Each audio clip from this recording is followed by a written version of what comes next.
Le jour de l'anniversaire de sa fille, le roi lui offre 3 bracelets. Mais dès qu'elle les enfile, le métal s'enfonce dans sa peau et lui serre le poignet. Les yeux de la jeune fille se remplissent de sang. Le monde devient noir et blanc dans son regard, et elle finit par perdre complètement la vue. Le roi demande au devin comment retirer les bracelets. Le devin lui dit la triste vérité. La malédiction ne peut être levée que si le futur époux de la princesse devine 3 énigmes. Sinon, chaque année, les bracelets se resserreront et aspireront son sang jusqu'à ce qu'à l'âge de 18 ans, elle devienne folle de douleur. Les années passent. La jeune fille grandit, les bracelets s'enfoncent de plus en plus profondément. La douleur lui confère une force étrange, vitesse, puissance, prévoyance, mais son esprit est proche de la folie. L'épreuve commence. Celui qui devinera les 3 énigmes et lèvera la malédiction épousera la princesse. De nombreux jeunes hommes du royaume tentent de relever le défi, mais tous donnent de mauvaises réponses et sont punis. C'est alors qu'apparaît le calife, un orphelin originaire de la ville, détruite de Malvais. Autrefois, l'empereur s'était emparé de ces terres, tuant de nombreuses personnes, dont les parents du garçon. Calife ne se souvient pas de la guerre, mais en touchant les bracelets,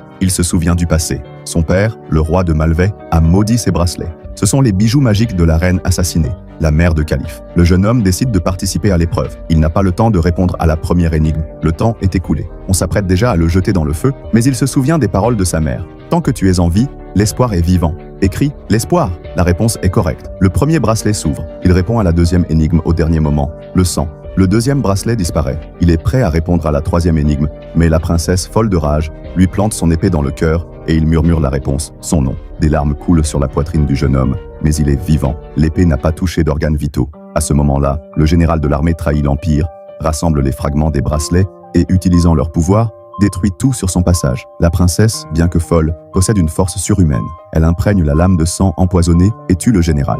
Les bracelets disparaissent et la jeune fille trouve enfin la paix.